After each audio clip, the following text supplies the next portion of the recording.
Hai, Assalamualaikum warahmatullahi wabarakatuh. Bertemu lagi di channel YouTube sederhana saya ini. Jadi untuk kesempatan kali ini saya akan membahas tentang soal P3K untuk guru SD dan di sini bidangnya adalah pedagogik. Nah, untuk teman-teman untuk diketahui bahwa soal yang saya bagikan ini murni digunakan sebagai latihan semata.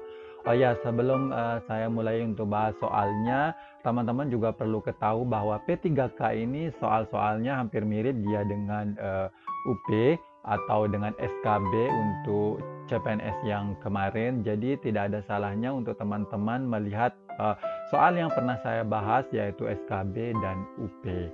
Soal yang pertama, seorang wali murid mendatangi Anda sebagai wali kelas, kemudian memprotes bahwa nilai anaknya rendah. Menurutnya, si anak telah mengikuti berbagai bimbingan belajar sehingga mustahil mendapat nilai rendah. Sementara anak dari tetangganya mendapat nilai lebih tinggi, padahal anak tersebut biasa saja dan tidak mengikuti bimbingan belajar. Nah, bagaimana tanggapan Anda terhadap wali murid tersebut? A. Menunjukkan data capaian belajar anak secara objektif, kemudian serta memanggil si anak untuk berdiskusi dengan orang tuanya. Nah, sedangkan yang B. Menunjukkan dokumen hasil ulangan harian, mempertemukan wali murid dengan si anak serta memberi kesempatan untuk mendiskusikan prestasi belajar yang dicapai secara objektif. Yang C. Menjawab protes wali murid tersebut dengan menunjukkan rekap data serta menyampaikan bahwa bimbingan belajar bukanlah penentu tingkat prestasi belajar anak di sekolah. Nah, yang D, menunjukkan dokumen hasil ulangan serta memberi kesempatan wali murid untuk mendiskusikannya sehingga diperoleh pengertian mengapa nilai anaknya tidak sesuai dengan yang diperkirakannya. Sedangkan yang E ini menjawab protes wali murid dengan menyatakan bahwa berapapun hasil nilai itu merupakan hak dan kewenangan guru. Nah, jadi untuk soal yang pertama ini lebih mengarah ke soal kepribadian ya, tapi karena ini cuma satu saya buat tentang kepribadian dan selebihnya pedagogik, jadi saya menganggap ini bidang pedagogik ya. Oke, jadi untuk soal nomor satu ini sebenarnya tidak ada yang salah untuk optionnya. Kita boleh berhak untuk menentukan bagaimana sistem kita ketika kita menilai. Nah, tapi yang di sini kita perlu pilih jawaban yang tepat. Kira-kira yang tepatnya itu yang mana? Nah, jadi di sini yang tepat menurut saya adalah yang B ya. Jadi perlu kita mendokumentasikan hasil ulangan harian. Nah, ini kan kita tidak tahu bagaimana orang tua dari siswa kita, ada yang suka protes dan lain sebagainya. Jadi perlu kita istilahnya membuat semacam portofolio untuk setiap siswa. Oke, kita beralih ke soal nomor 2. Nah, untuk soal nomor 2, perhatikan KD 3.4 menggali informasi dari teks dongeng tentang kondisi alam dengan bantuan guru atau teman dalam bahasa Indonesia lisan dan tulis yang dapat diisi dengan kosakata bahasa daerah untuk membantu pemahaman. Nah, berdasarkan KD tersebut, rumusan indikator pemahaman peserta didik yang tepat adalah A. Menuliskan ciri-ciri kondisi alam dalam teks dongeng. Berikutnya yang B adalah menyebutkan kondisi alam dalam teks dongeng. Kemudian yang C adalah membaca teks dongeng dengan nyaring.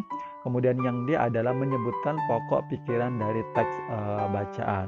Nah, jadi untuk soal nomor 2 ini hal yang perlu kita perhatikan tentunya adalah KD. Nah, ketika kita sudah memperhatikan KD-nya, kira-kira indikator yang cocok untuk KD ini yang mana? Di sini yang perlu kita perhatikan adalah indikator pemahaman katanya. Jadi kira-kira optionnya yang cocok yang mana?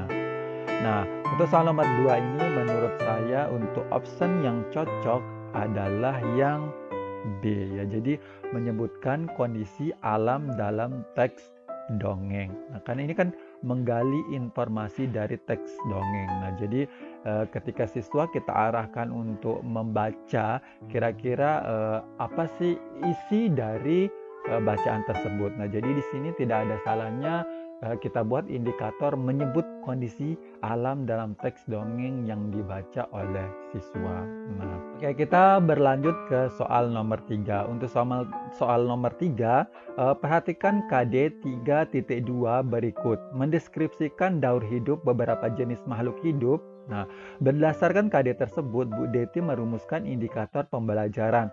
Berikut ini indikator yang tidak sesuai dengan KD tersebut adalah A. Mengidentifikasi jenis hewan yang mengalami metamorfosis sempurna dan tidak sempurna. Sedangkan yang B. Membedakan metamorfosis sempurna dan tidak sempurna. Yang C adalah mengidentifikasi jenis-jenis metamorfosis.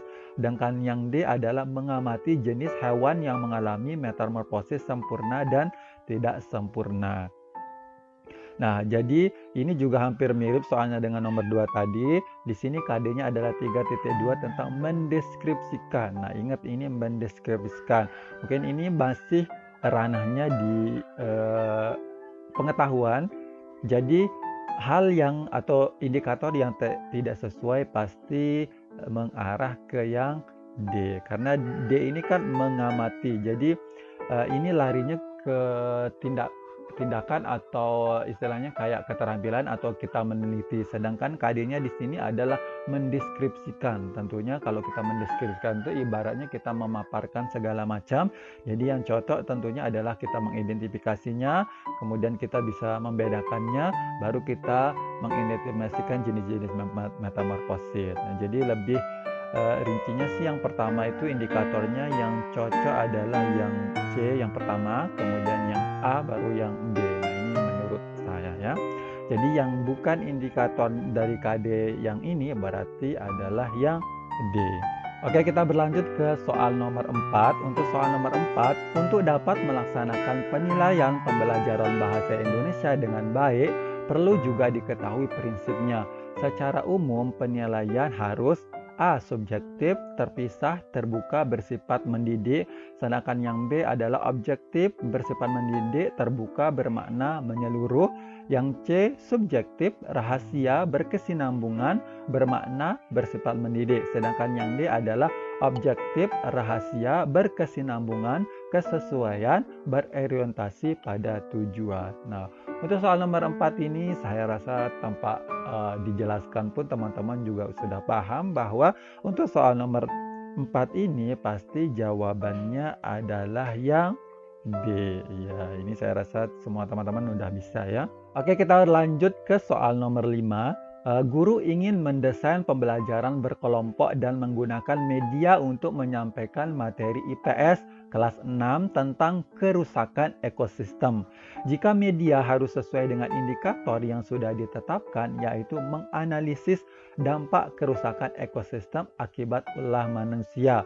Maka, apakah media pembelajaran yang sebaiknya digunakan guru ketika mengajar? Oke, yang A, gambar kerusakan alam, gambar binatang buas, kartu tanya, dan buku ajar. Sedangkan yang B ini video kerusakan alam akibat bencana alam seperti tsunami, angin topan, dan gempa bumi. Sedangkan yang C adalah video akibat perusakan lingkungan seperti menebang pohon sembarangan, kemudian pemburuan liar binatang yang dilindungi, dan penggunaan pestisida yang berlebihan.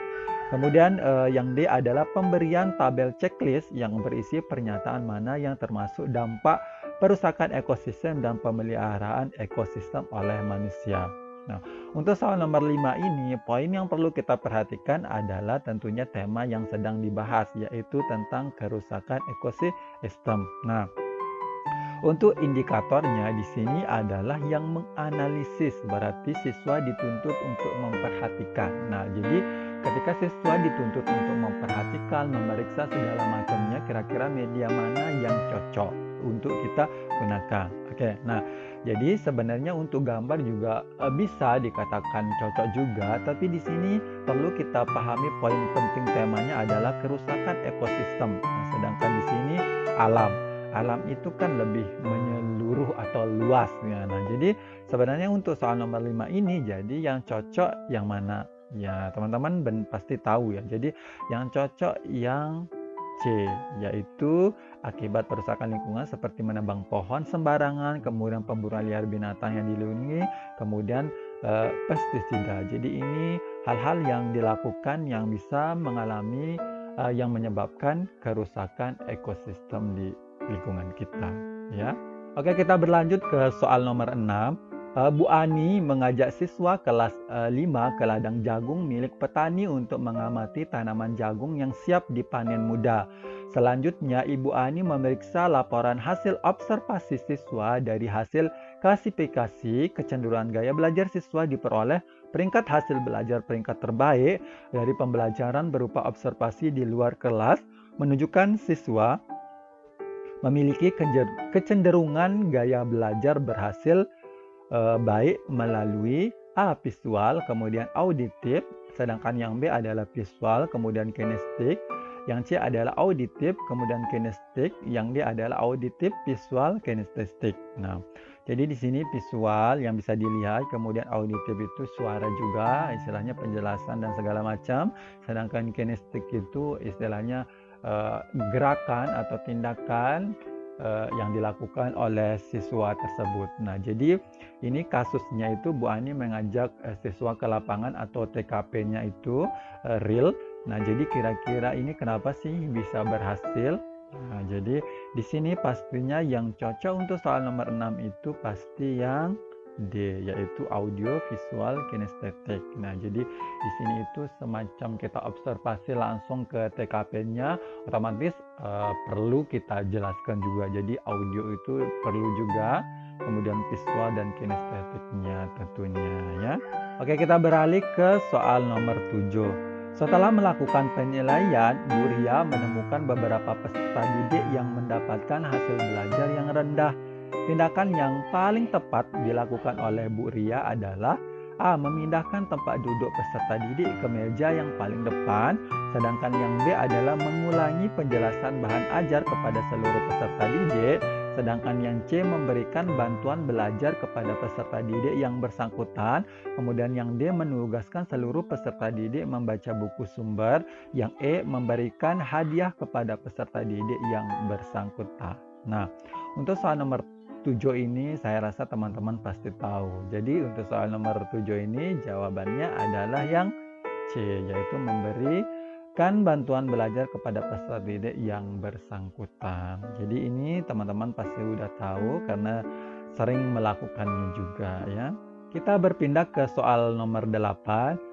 Metode pembelajaran dengan cara seolah-olah berada dalam situasi untuk memperoleh suatu pemahaman tentang suatu konsep adalah definisi dari metode A. Ceramah, B. Diskusi, C. Bermain peran, sedangkan yang D adalah eksperimen, sedangkan yang E ini adalah demonstrasi. Nah, jadi untuk soal nomor 8 ini tentunya yang ini pasti jawabannya adalah yang C, yaitu bermain peran. Nah, jadi di sini ada catatan sedikit yang saya buat untuk metode bermain peran. Jadi metode bermain peran itu adalah cara penguasaan bahan-bahan pembelajaran melalui pengembangan imajinasi dan penghayatan dilakukan siswa dengan memerankannya sebagai tokoh hidup ataupun benda mati. Nah, dari permainan ini pada umumnya dilakukan lebih dari satu orang bergantung pada apa yang diperankan. Ya, kita beralih ke soal nomor 9. Penggunaan masalah nyata berpusat pada peserta didik. Guru berperan sebagai fasilitator, kemudian kolaborasi antar peserta didik, kemudian sesuai dengan pemahaman konstruktivisme yang menekankan peserta didik untuk secara aktif memperoleh pengetahuannya sendiri. Nah, ini merupakan gambaran dari A. Prinsip PBL, sedangkan yang B adalah konsep PBL, sedangkan yang C adalah syarat PBL, yang D adalah pengertian dari PBL, dan E ini adalah prosedur dari PBL. Nah, ini kayaknya kita bingung kalau kita memang benar-benar tidak paham tentang PBL ini ya, model pembelajaran PBL ini, karena ini kan apa namanya istilahnya ini A B C D E ini kayak mengecoh gitu ya. Nah, oke, jadi yang perlu kita perhatikan tentunya adalah poin dari pertanyaan tersebut. Jadi untuk soal nomor 9 ini jawabannya adalah yang A, yaitu prinsip dari PBL itu sendiri. Oke, kita beralih ke soal nomor 10. Untuk soal nomor 10, penekanan pembelajaran terletak pada aktivitas-aktivitas peserta didik untuk menghasilkan produk dengan menerapkan keterampilan meneliti, kemudian menganalisis, kemudian membuat sampai dengan mempresentasikan produk pembelajaran berdasarkan pengalaman nyata. Hal ini merupakan desain dari pembelajaran. Yang A adalah PBL, sedangkan yang B adalah PJBL, yang C adalah Discovery Learning, yang D adalah Inquiry Learning, yang E adalah Scientific Learning. Nah, untuk soal nomor 10 ini ketika teman-teman membaca yaitu tentang mempresentasikan produk, yang ini bagian yang ini mempresentasikan produk pembelajaran, tentunya teman-teman juga sudah menduga bahwa itu pasti adalah PJBL karena PJBL itu biasanya akan menghasilkan sebuah produk dari siswa. Nah, makanya di sini sedikit uraian yang saya berikan. Jadi untuk PJBL ini menurut Afriana dari tahun 2015, kemudian pembelajaran berbasis proyek ini merupakan model pembelajaran yang bersifat atau yang berpusat pada peserta didik dan memberikan pengalaman belajar yang bermakna bagi peserta didik. Kemudian pengalaman belajar peserta didik ini maupun konsep yang dibangun berdasarkan produk yang dihasilkan dalam proses pembelajaran berbasis proyek. Nah, oke. Jadi mungkin hanya ini yang bisa saya sampaikan, kurang lebihnya mohon dimaafkan. Apabila teman-teman memiliki perbedaan jawaban, boleh memberikan masukan dan lain-lainnya, karena sekali lagi ini murni hanya untuk latihan. Semakin kita berlatih tentunya semakin lebih baik, dan ketika kita memperoleh informasi baru atau referensi baru, biasanya akan membuka referensi-referensi lain yang pernah kita baca atau kita pelajari. Karena dengan kita mempelajari banyak referensi, biasanya apa istilahnya, kita akan terbuka atau semakin diingat hal apa yang pernah kita baca dari referensi lain. Oke, sekian dulu, kurang lebihnya mohon dimaafkan. Wabillahi taufiq wal hidayah. Wassalamualaikum warahmatullahi